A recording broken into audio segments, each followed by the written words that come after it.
रूसी सेना पर यूक्रेन ने एक और बड़े हमले को अंजाम दिया और ये रूस के K2 बटालियन को टारगेट करने को लेकर खबर आई है, जहां यूक्रेन के हमले में कई रूसी सैनिकों के मारे जाने का भी किया जा रहा है दावा।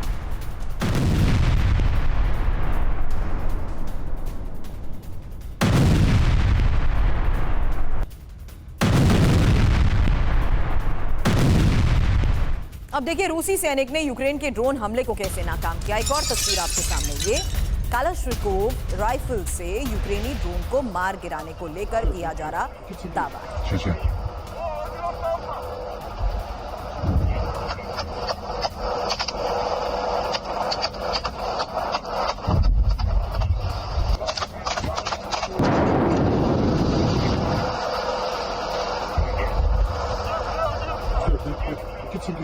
इन ग्राउंड ऑपरेशंस की रियलिटी के बीच में आज की सबसे बड़ी खबर है रूस की एटमी ड्रिल।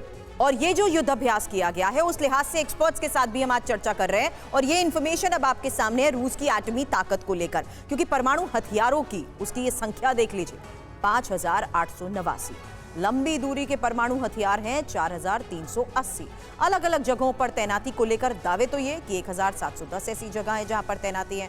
एटमी बैलिस्टिक मिसाइल 870, परमाणु बम वर्षक 580, पनडुब्बी से लॉन्च मिसाइल 640। राठौड़ सर, ये इंफॉर्मेशन भी इस आधार पर सामने रख रही हूं क्योंकि किम के साथ जो कि ऑलरेडी अपनी न्यूक्लियर पावर को लेकर जिस तरीके से projection all over the world कर चुका है, आज अगर रूस इस तरीके से इजाफा कर रहा है, सवाल मैं बार बार उस लिहाज से कह रही हूं, क्या ये अब गवर्न करने के लिए रूस रेडी है इसलिए ऐसा हो रहा?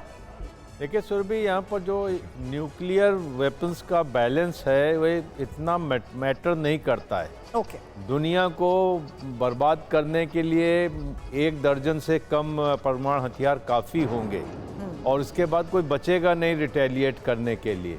और उस हिसाब से जितने भी परमाणु संपन्न देश हैं सबके पास हथियार हैं।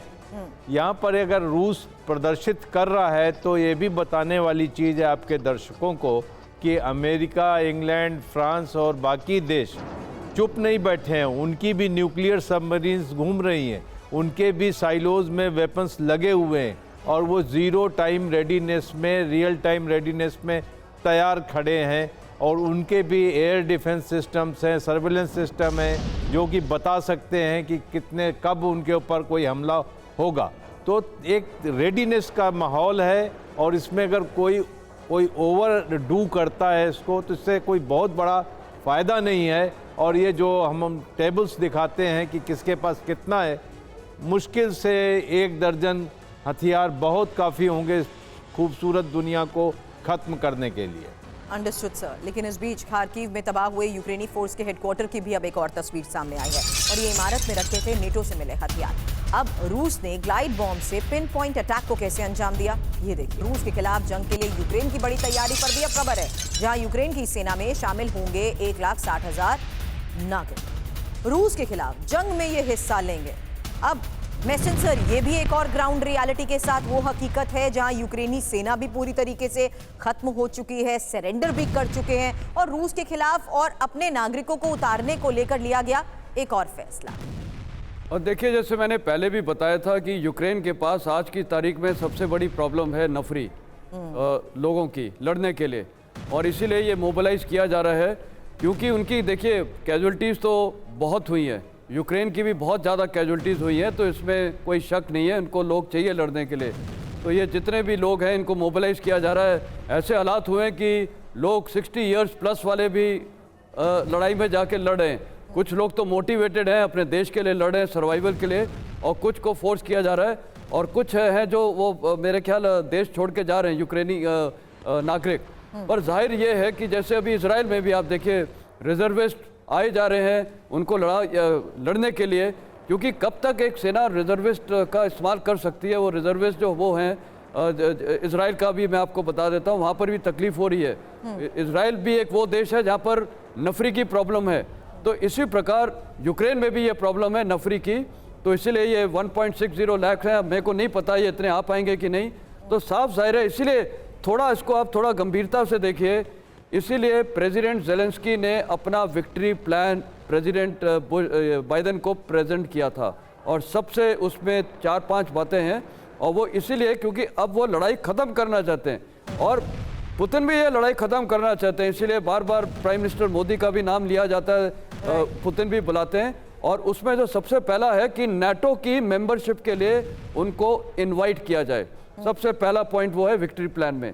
तो हो सकता है कि ये भी मोबिलाइज तो करना है उनको लड़ाई करने के लिए, लेकिन ये भी कुछ तरीके हैं कि अब ये लड़ाई खात्मा हो। और उसमें लास्ट पॉइंट ये भी है कि जो ग्राउंड में टेरिटरी को नेगोशिएट किया जाएगा, हो सकता है प्रेसिडेंट पुतिन को ज़ेलेंस्की को उनको ये लॉन्ग रेंज वेपन्स की डिमांड है उनकी सेना को और मजबूत करने के लिए। लेकिन लास्ट पॉइंट में ये भी है कि we are ready to face the ground realities, और वहाँ पर हो सकता है कि कुछ टेरिटरी की बार्गेनिंग हो। वो मेरे को लगता है कि ये सब देखते हुए ये लड़ाई हो सकता है 6 महीने या 1 साल में खत्म भी हो जाए। डॉक्टर सिंह, आपसे एज अ फॉरेन एक्सपर्ट, आपको लगता है कि नेगोशिएशंस के साथ टेबल पे लाने के लिए ज़ेलेंस्की को मजबूर करना भी एक बड़ा कदम अब? निश्चित रूप से, लेकिन आप एक बहुत महत्वपूर्ण बिंदु डिस्कशन कर रही हैं, मैं इसको स्पष्ट करना चाहता हूं।